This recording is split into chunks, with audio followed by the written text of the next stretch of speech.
Assalamualaikum warahmatullahi wabarakatuh. Kembali lagi dengan saya Ashar. Pada kesempatan kali ini saya akan presentasikan tugas mata kuliah manajemen kualitas air dengan tema bagaimana cara mengatasi kualitas air tambak akibat climate change, yaitu fenomena El Nino. Sebagai pendahuluan, apa itu El Nino? Dapat kita lihat pada ilustrasi berikut bahwa El Nino adalah fenomena alam yang bukan badai, yang dimana secara ilmiah diartikan sebagai peningkatan suhu muka laut di sekitar Pasifik Tengah dan Timur di sepanjang garis ekuator dan nilai rata-rata normalnya. Di mana di bagian Indonesia atau di bagian barat Samudra Pasifik, termasuk Indonesia, pembentukan awan menjadi terhambat sehingga curah hujan menjadi rendah dan memicu terjadinya kekeringan yang berkepanjangan. Dan bagaimana dampak El Nino pada perikanan budidaya? Yang pertama itu dampak peningkatan suhu air. El Nino seringkali menyebabkan peningkatan suhu air di perairan tropis. Hal ini tentu dapat mengakibatkan kondisi stres bagi organisme tambak seperti udang atau ikan yang membutuhkan suhu air yang relatif stabil.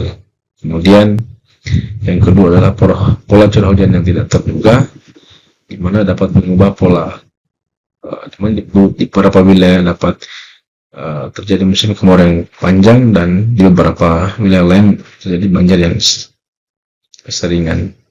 Hal ini tentunya dapat mengganggu pola produksi dan menyebabkan kerugian pada budidaya tambak. Kemudian ketersediaan air.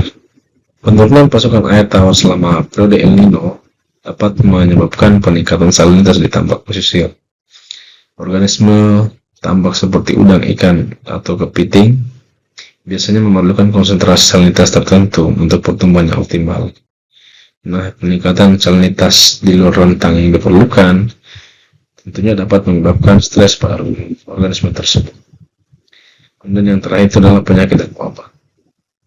Perubahan suhu dan salinitas yang disebabkan oleh El Nino dapat menciptakan lingkungan yang lebih kondusif untuk perkembangan penyakit dan wabah dalam populasi organisme tambak. Ini dapat mengakibatkan penurunan produksi dan kerugian ekonomi bagi para petani tambak. Selanjutnya, bagaimana manajemen kualitas air tambak pada kondisi El Nino? Musim kemarau yang panjang akibat fenomena El Nino akan mengakibatkan perubahan parameter kualitas air seperti peningkatan suhu dalam air, peningkatan salinitas, peningkatan amonia, semakin padatnya plankton, serta kurangnya intensitas cahaya yang masuk ke dalam air kolam. Nah, perubahan parameter kualitas air ini akan berpengaruh pada kondisi udang atau ikan yang dibudidayakan. Untuk itu, perlu dilakukan upaya-upaya pencegahan dan penanganan dalam melakukan usaha budidaya udang di musim kemarau. Nah, selanjutnya kita lihat tabel kisaran optimal parameter kualitas air tambak udang. Jadi pada presentasi ini tambak udang menjadi contoh. Dapat kita lihat bahwa kisaran suhu yang optimal itu berkisar antara 28 sampai 32, kecerahan 20 sampai 40 cm, warna air, pH, deosalinitas dapat kita lihat pada tabel berikut bagaimana kisaran optimalnya.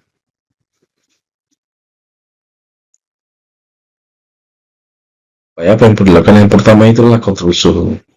Suhu yang tinggi bisa diatasi dengan memaksimalkan kincir untuk menghindari pelapisan blooming plankton dan kontrol pemberian pakan secara ketat sesuai estimasi SR. Dikarenakan nafsu makan udang di suhu tinggi akan meningkat. Selain itu, tambak juga bisa memasang waring untuk mengurangi suhu panas. Kemudian upaya kedua adalah kontrol salinitas. Pada kondisi musim kemarau, kondisi air tambak akan menjadi hypersalin atau berkadar garam tinggi. Pada salinitas tinggi, pertumbuhan udang menjadi lambat karena proses berglosi yang terganggu. Upaya yang dilakukan untuk menurunkan salinitas air yaitu dengan melakukan penambahan air tawar yang berasal dari sumber bor atau sumber air tawar lainnya. Dan apabila salinitas tinggi, tambahkan air tawar hingga ketinggian air mencapai ketinggian awal sebelum penguapan. Dan bisa juga dilakukan penggantian air dengan penambahan air tawar secara rutin. Kemudian amoniak. Nah, peningkatan amoniak juga terjadi pada musim kemarau. di mana amonia ini merupakan hasil ekskresi atau pengeluaran kotoran udang yang berbentuk gas. Amonia juga berasal dari pakan yang tidak termakan oleh udang sehingga larut dalam air. Nah, amonia dan nitrit merupakan senyawa yang beracun sehingga harus diubah menjadi senyawa yang tidak berbahaya, yaitu nitrat. Apa yang bisa dilakukan untuk meningkatkan jumlah bakteri dalam air tambak dengan melakukan aplikasi probiotik yang mengandung bakteri nitrobakter atau nitrosomonas yang dapat mengurai amonia dan nitrit.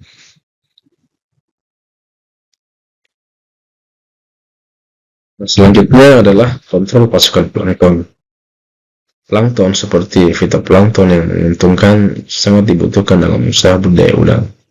Plankton ini berfungsi sebagai pakan alami, penyangga terhadap intensitas cahaya matahari, serta sebagai bioindikator kestabilan lingkungan air media budidaya udang. Namun pada musim kemarau, salinitas air dalam kolam relatif tinggi yang mengakibatkan pertumbuhan plankton terhambat sehingga populasi plankton tidak stabil. Dan upaya yang dapat dilakukan untuk meningkatkan kestabilan plankton yaitu dengan melakukan penambahan air yang berasal dari tanaman air. Pada musim kemarau diupayakan tidak melakukan pembuangan air tambak melalui pergantian air. Sebaiknya dilakukan penambahan air untuk mengganti air yang hilang akibat penguapan. Kemudian penambahan air sebaiknya dilakukan pada pagi atau sore hari dengan jumlah berkisar antara 5-20% sesuaikan dengan kondisi volume air dalam kolam yang hilang. Sebaiknya penambahan air dilakukan 1 jam setelah pemberian pakan untuk menghindari tingkat stres yang tinggi pada udang. Kemudian yaitu penggunaan tandon. Pada budidaya udang, tandon berfungsi untuk memperbaiki kualitas air sebelum masuk ke dalam budidaya. Tandon dapat digunakan untuk mengendapkan semester laut, di samping itu juga dapat melakukan perlakuan air untuk mengurangi patogen yang merugikan. Tandon memiliki peranan penting khususnya pada usaha budidaya udang di musim kemarau. Tandon dapat dijadikan sebagai wadah penyimpanan air sementara atau air cadangan yang akan digunakan untuk penambahan air dalam budidaya. Kemudian solusi yang terakhir yaitu pendidikan dan pelatihan pembudidaya ikan. Pentingnya pendidikan dan pelatihan bagi petani tambak untuk meningkatkan pemahaman mereka tentang manajemen kualitas air selama periode El Nino. Dengan memahami faktor-faktor yang mempengaruhi kualitas air dan cara mengolahnya dengan baik, petani dapat mengurangi risiko dampak negatif El Nino terhadap budidaya tambak mereka. Saya kira itu dapat saya sampaikan. Mohon maaf atas segala kekurangannya. Wassalamualaikum warahmatullahi wabarakatuh.